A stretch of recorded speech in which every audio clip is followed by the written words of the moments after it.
Hello বন্ধুরা, good morning. তোমরা কেমন আছো? নিশ্চয়ই ভালো আছো, আমিও ভালো আছি। তো সকালবেলায় দেখো আমি রান্না হাঁড়ি কড়াইয়ের ভিডিও দেখাচ্ছি। তো তোমরা ভাবতেই পারো যে কেন হাঁড়ি কড়াইয়ে উনুন দেখাচ্ছে। তো আমার বাবার বাড়িতে এটা একটা রেঁধে খাওয়ার প্রচলন আছে, ঠিক আছে, মন্দিরে গিয়ে। তো এটা রেঁধে খাওয়া হয়েছে, তো রান্না হচ্ছে। তো যাই হোক, সকালবেলা কী করতে হয় সেটা বলি। সকালে 6:30 7টার সময় এসে উনুন করতে হয় মন্দিরে। সবাই মিলে মাটির উনুন করে, মাটির উনুন করে সেখানে রান্না হয়। তো রান্নাটা কি হয় সেটাও বলি। রান্নাটা হয় ভাত আর টকের ডাল, মানে তেঁতুল দিয়ে টকের ডাল, আর সজনে ডাঁটার তরকারি তেল ছাড়া, আর আলু মাখা হয়। আলুটাতে শুধু অল্প তেল আর কাঁচা লঙ্কা, এইটুকু জাস্ট। অসাধারণ লাগে খেতে, ঠাকুরের ভোগ তো যথেষ্ট ভালো লাগে। তো যাই হোক, আমরা খাই এইগুলোই। আমরা ছেড়ে প্রচুর দূর দূরান্ত থেকে লোক আসে, তারাও খায়। তো সেইগুলোও তোমরা ভিডিওতে দেখতে পাবে পরের স্টেপে। তো প্রথমে সকালে এইটাই হয়।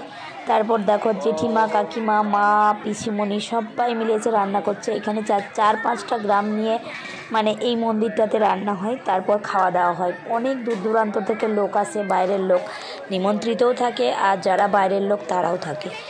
তো চলো দেখতে থাকো, খাও। তারপর রেডি আমি শাড়ি পরে রেডি হয়েছি মন্দিরে যাব বলে। তো আজকে আমার বাবার বাড়িতে মন্দিরে রেঁধে খাওয়া।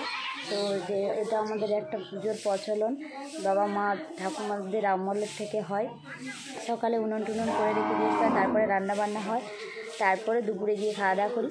তো এই যে আমরা রেডি হয়েছি, সবাই মিলে যাব। তো চলো দেখতে থাকো, সবাই মিলে যাচ্ছি। আমি যাব, আমার দিদি যাবে, আমার ফ্যামিলি সবাই যাব। অনেক লোক, প্রচুর লোক খায় ওখানে। তো চলো দেখতে থাকো। আমি এখন রেডি হয়েছি, যাচ্ছি। চলো রাস্তায় তোমাদের সাথে কথা হবে, ওখানে ঘুরবো, বেড়াবো, যেগুলো করবো সেগুলো তোমাদের সাথে শেয়ার করবো। তো চলো আমার সাথে তোমরাও।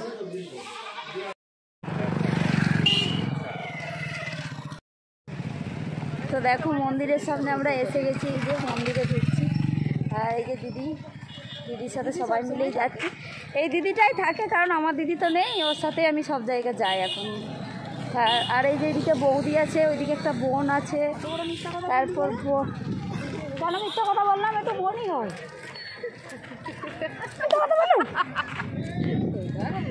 তো চলো মন্দিরে যাই। থাকি তোর সঙ্গে, যখন যদুবারে আসি তখন তো থাকি।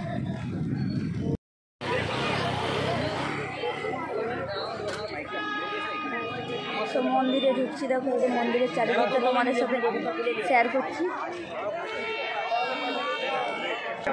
তো চলো মন্দিরে ঢুকেছে, এই দেখো কত লোকজন। ভাত অনেক ভাত হয়ে গেছে এখানে, অনেক ভাত ছিল, সব শেষ হয়ে গেছে। ডাল, এই যে সজনে ডাঁটার একটা তরকারি তেল ছাড়া, তো এই যে আলু, লঙ্কা, কাঁচা লঙ্কা, কাঁচা তেল দিয়ে আলু ভাতে মাখা হয়। এইগুলোই রান্নাবান্না হয়েছে মন্দিরে। তো চলো এবার মন্দিরে রান্নাবান্না হয়ে গেছে, এবার খাওয়া দাওয়া করে নিই। অনেক লোকের খাওয়া হয়েও গেছে, কিছু লোক বাকি আছে, তারা সব খাচ্ছে, খেতে বসেছে।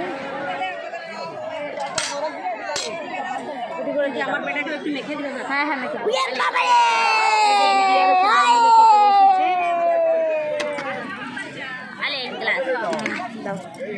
এই যে আমার ছেলে, মা, পিসিমণি, বৌদি সবাই মন্দিরে সব খেতে বসেছে। সব নিরামিষ খাবার, এখানে তেল ছাড়া সব খাবার হয়। সবাই মিলে খাচ্ছে, বাবা, মা, জেঠিমা, বৌদি সবাই খেতে দিচ্ছে। চারিদিকে দেখো সবাই খাচ্ছে, পুরো 4খানা গ্রাম একসাথে খাচ্ছে। এখানে অনুষ্ঠান হচ্ছে, একটু দেখবো অনুষ্ঠান। বাড়িতে চলে এসেছি, চলো এবার ড্রেস চেঞ্জ করে নিই। তো তারপরে এবার বাড়ির কী হয় কাজ বাজ, রান্না বান্না, সেগুলো তোমাদের সাথে শেয়ার করবো। তো চলো দেখতে থাকো ভিডিওটা।